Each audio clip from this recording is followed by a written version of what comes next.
খুলনার মুজগুন্নির বাস্তুহারা কলোনিতে উচ্ছেদ অভিযানকালে পুলিশের সঙ্গে বাসিন্দাদের সংঘর্ষ ঘটেছে।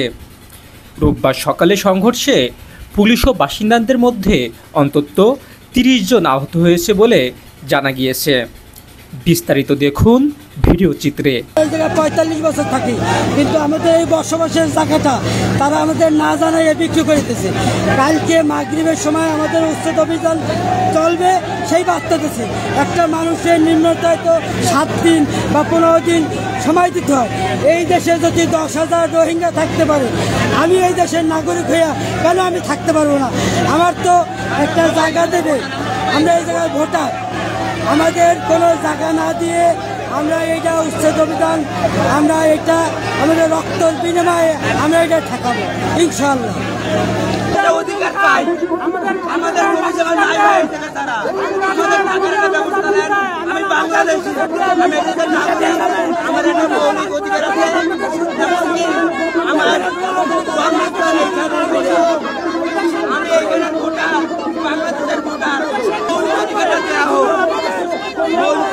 আমরা দেশের নাগরিক না ভাই, তো আমাদের মৌলিক অধিকার আমরা জমি ভাই।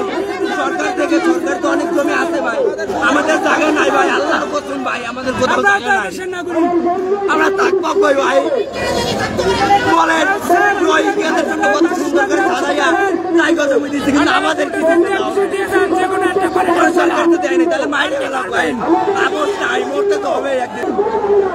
সরকারের কাছে বলেন জমি কত বিক্রি করতে আমাদের কাছে বাঁচবে, আমাদের কাছে জমি বাঁচবে, অন্য মাসের কাছে কেন জমি বাঁচবে?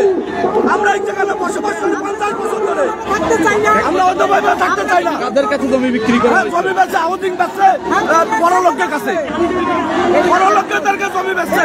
আমি তাদের দখল দেবে বলে জমি আমাদের উচ্ছেদ করতেছে। জমি যদি বিক্রি করে আমাদের কাছে বেচবে, আমরা টাকা দিয়ে নেবো। যারা দখল আছে তাদের কাছে বেচবে।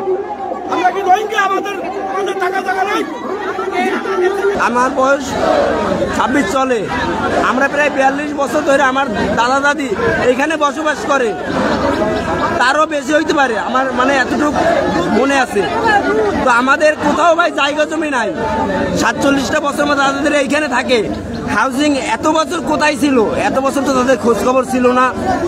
তারা সরকারি একটা পাওয়ার নিয়ে তারা এই জায়গা জমি কিনে কি করতে তারাই ভালো জানে, আমাদের কিছু বলেনি। তো আমাদের যদি উচ্ছেদ করে দেওয়া হয় ভাই, প্রত্যেকটা নাগরিকের একটা মৌলিক অধিকার থাকে যে সে ভূমি পাবে। তো আমাদের ভূমিটা কোথায়? আমাদের যদি উচ্ছেদ করে দেওয়া হয়, আমাদের ভূমিটা কোথায়? আমার আইডি কার্ডে জন্মস্থান দেওয়া হয়েছে বাস্তুহারা। এবার আমাকে যদি উচ্ছেদ করে দেওয়া হয়, আমি কোথায় যাবার? সেখানে আমি কেমন পরিচয় দেবো যে আমার জন্মস্থানটা কোথায়? এই পরিচয়টা আমি কি দেবো?